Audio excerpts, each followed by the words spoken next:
...2021 sin duda ha sido el año en el que menos se ha tomado en cuenta Kamen Rider dentro del fandom.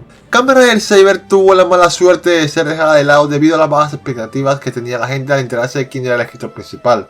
Una temporada de la que poco se habló durante su emisión, incluso desde los primeros episodios. Ya las quejas se empezaban a hacer ver. Veníamos ya de un final bastante seco y que dejó a mucha gente indiferente. No obstante, ¿Kamen Rider Saber de verdad merecía ser marginada durante todo su periodo de emisión? Si bien hay razones por las cuales la serie no fue muy valorada al inicio, la verdad es que luego de que terminara, al parecer la gente terminó cambiando su visión sobre la misma. Yo tampoco seguí la serie en emisión por mi desinterés en ese momento.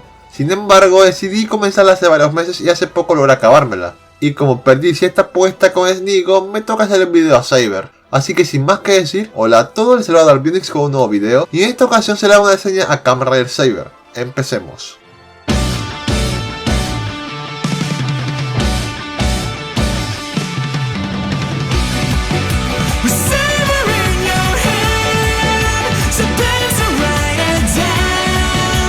Segunda serie de la era Reiwa, estrenada el 6 de septiembre de 2020 y finalizada el 29 de agosto de 2021, con un total de 47 episodios. Su temática se basa en los libros de cuentos de fantasía. Se podría decir que Saber es la típica serie de Rider en donde la amenaza principal proviene de otro mundo. Como dije antes, la historia tiene como temática principal los libros de fantasía, y la base de los poderes de los Riders se basan en referencia a libros clásicos que la mayoría ya conoce. La historia gira en torno al conflicto que existe entre el Wonder World, un mundo alternativo fantástico, con el mundo real, gracias a un objeto llamado el Libro Omnisciente, que está siendo codiciado por los mellidos, quienes son la raza antagónica de turno de esta serie. Aquí es cuando entra una organización de espadachines llamada Sword of Logos, que son los principales protectores del Libro Omnisciente y quienes deben luchar contra aquellos que intentan robarlo. Fuera de esto se encuentra el protagonista de la historia, Kameyama Touma, un novelista entusiasta de la lectura que conjunto a su compañera Mei dirige una librería. Touma posee visiones extrañas dentro de sus sueños que muestran partes borradas de sus memorias, las cuales recobrará sentido al verse involucrado en el conflicto de Sword of Logos contra los mellidos. Gracias a todo esto termina convirtiéndose en Kamen Rider Saber y con esto se une a Sword of Logos para detener a los mellidos y descubrir la verdad sobre sus visiones. Saber no es una serie que se diferencie demasiado de otras temporadas en cuanto a fórmula o evolución, pero sí que tiene sus tintes propios de cosas que pocas series de la franquicia tienden a hacer. Esta entra en la lista de temporadas con mayor cantidad de Riders dentro de su línea principal. Creo que a estas alturas todos sabemos que el mayor pecado de la serie fue su inicio, que dejó a mucha gente bastante inconforme, y no los puedo culpar.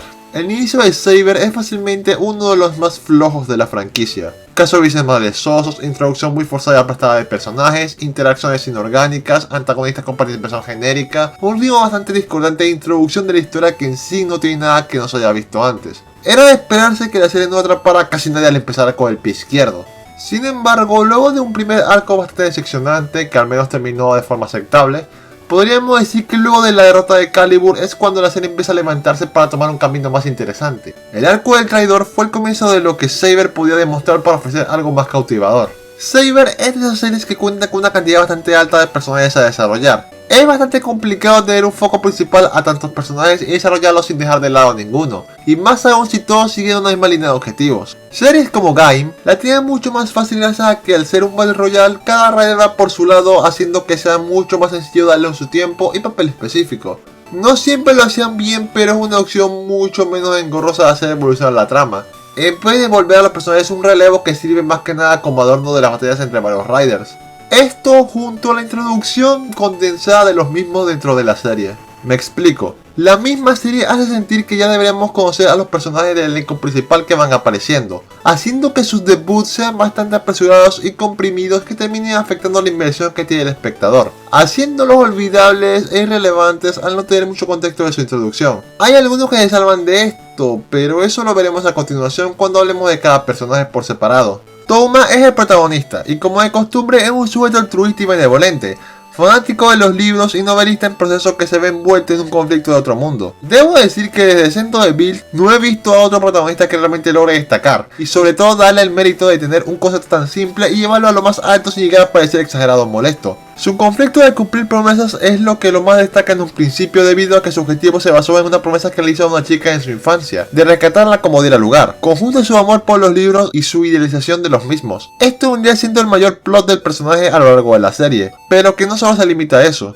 A lo largo de la serie, el personaje lidia con bastantes problemas que hacen que sus ideales se vayan fortaleciendo paulatinamente conforme el personaje difiere con las ideas no solo de los antagonistas, sino también de sus aliados, dándole un apoyo en la evolución de la mayoría de estos. Es carismático y se desarrolla fielmente a sus ideales sin ser contradictorio, a pesar de que al final le quitan algo de peso al último conflicto del personaje, pero en parte queda como un final esperanzador para él mismo. Rintaro es el secundario, uno similar pero diferente a otros. Es uno de los miembros de World of Logos y uno de los más devotos a la organización debido a que fue quien lo creó toda su vida. El conflicto de Rintaro no se hace ver hasta durante el segundo arco, cuando todos ponen en duda su fe en Sword of Logos y el tema del traidor. Su disidencia se va agravando con todo lo que empieza a suceder durante los últimos arcos de la serie, donde este tiene que luchar contra su ya ciega creencia en los objetivos de World of Logos, haciendo que al final este termine aceptando que no por ser su familia debe ser esclavo de su propio orgullo, descubriendo y admitiendo su realidad. Logra acabar su arco con broche de oro y logrando uno de los mejores picks de la serie. Kento es el terciario y uno de los que son forzosamente introducidos en la serie como si ya lo conociéramos.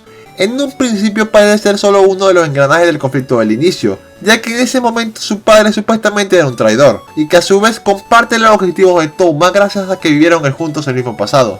Considero que su mejor etapa se puede decir que fue luego de su supuesta muerte en el primer arco. Su regreso posee un papel mucho más interesante, sellar las espadas sagradas para así salvar el mundo de un caótico futuro, cosa que los demás personajes deben evitar, a pesar del pragmatismo de Kento de todo eso. Aquí es cuando podemos ver más sobre él mismo, cómo su miedo empieza a intervenir en su relación con los otros personajes que no vieron lo que él, al estar tan traumado por un posible mal futuro. Con el tiempo, este empieza a luchar contra sus dudas y gracias a la intervención de sus amigos y demás acontecimientos, este se da cuenta de que juntos el futuro puede cambiar, lo cual ayuda a hacer que el personaje se redima de una manera más autoconclusiva.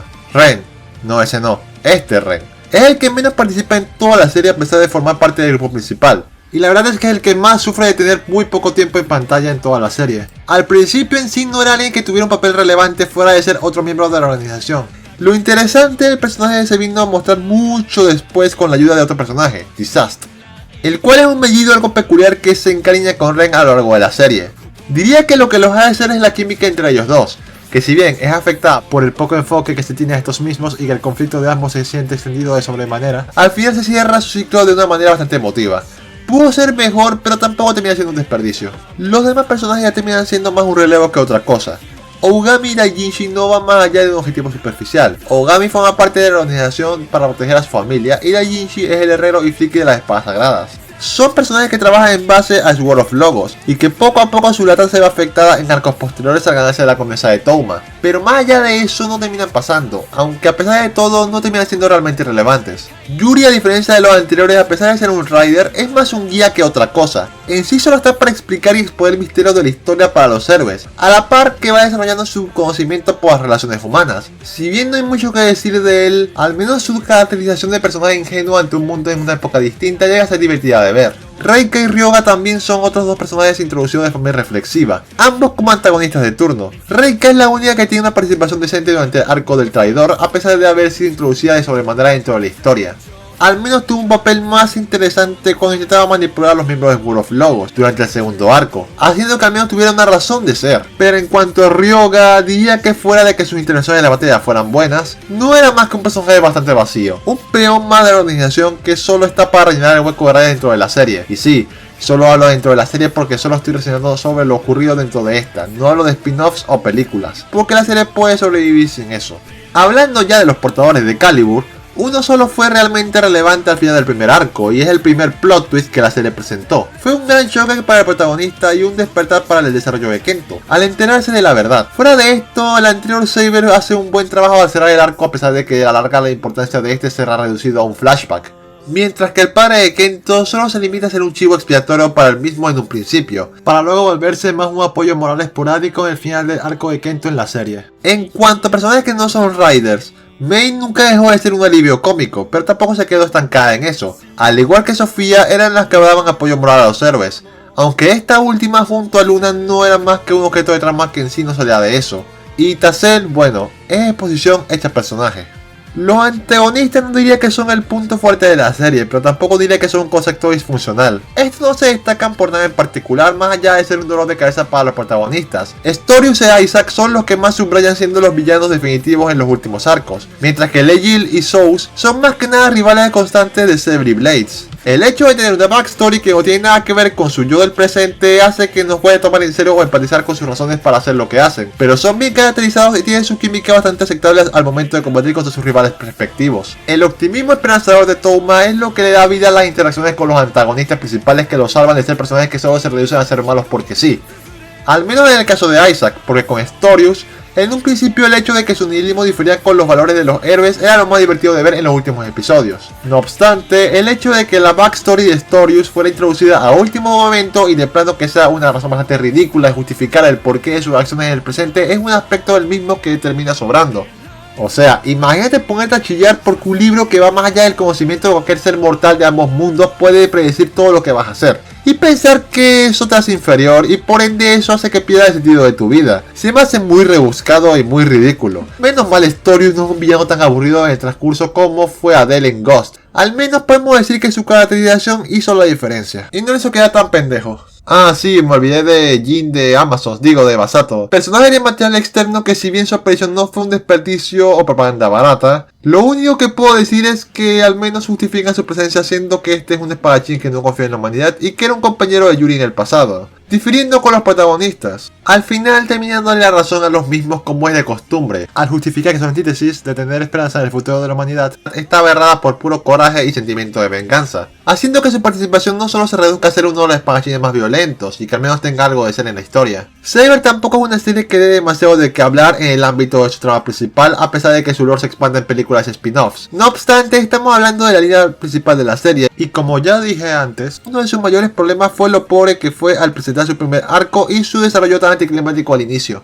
La introducción de algunos personajes se siente muy desbocada debido a que nos lo presentan como si ya los conociéramos y que por consecuencia esto termina creando interacciones bastante artificiales. El hecho de que estos en un principio no tengan ningún conflicto entre ellos también afecta en parte, ya que si algo sabemos de Kamen Rider es que brilla mucho por el conflicto dimensional de los personajes Riders en el caso de que sea una gran cantidad de estos dentro de una misma serie. Por algo en arcos posteriores el desarrollo se vuelve mucho más interesante al saber que los Riders no siguen la misma línea del conflicto principal y van más por su lado para que al final al resolver sus diferencias sea más satisfactorio verlos trabajar en equipo, cosa que al final sí aplica y habla más a mi favor. El soundtrack podemos decir que es aceptable dentro de la serie. El tipo de temática medieval y fantástica girando y haciendo referencia al asunto del guerrero que la serie tanto hace énfasis es una combinación que permite darle alma a las batallas. Una de las cosas más criticadas de la serie fue el exceso de CGI de gráficos de PlayStation 3 en los primeros episodios. Sin embargo, este es un efecto que se va acomodando y que empieza a compactarse bien con la estética de la serie,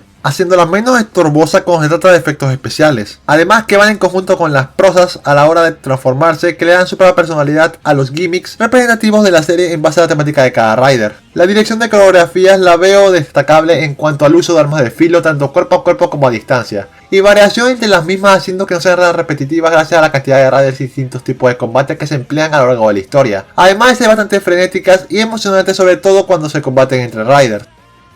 En conclusión, Kamen Rider Saber hasta el momento es lo mejor que ha traído la franquicia desde Build-O. Representa bien su temática aprovechando cada apartado y elementos como su soundtrack y efectos especiales al graficar un mundo de fantasía y su mezcolanza con el mundo real. Diría que su mayor fallo fue iniciar con el pie izquierdo, al no saber introducir correctamente a sus personajes y tener un mal ritmo en su primer arco siendo bastante pesado, pero que luego sabría levantarse para no volverse a caer con todo y defectos que aún permanecen, pero que sabe reivindicar al poseer elementos y conflictos interesantes en sus arcos posteriores, cerrando bien los conflictos propuestos en los personajes que lo necesitan. Un final que a pesar de que se pudo haber arriesgado un poco más, al menos se siente esperanzador y no tan idealizado o contradictorio. No deja a nadie indiferente y es de los finales más redondos que ha tenido una serie de esta franquicia en estos últimos tiempos. Sí, la serie posee cosas que se pueden haber ahorrado, algunos personajes que solo están de adorno o que se necesitan de material externo para entender su función real dentro del lore de la historia, pero que sin embargo la serie tiene consistencia al brillar por su simpleza, dando un mensaje sobre el valor de la humanidad y reflejando el cómo encontrar el lado bueno de la misma de una manera un tanto superficial pero acertada. Por todo lo anterior dicho, considero a Kamen Rider Saber la mejor serie de Reiwa hasta el momento, y también de las más destacables de los últimos años. Ahora solamente hay que esperar a ver qué tal le va a Revise en lo que le queda.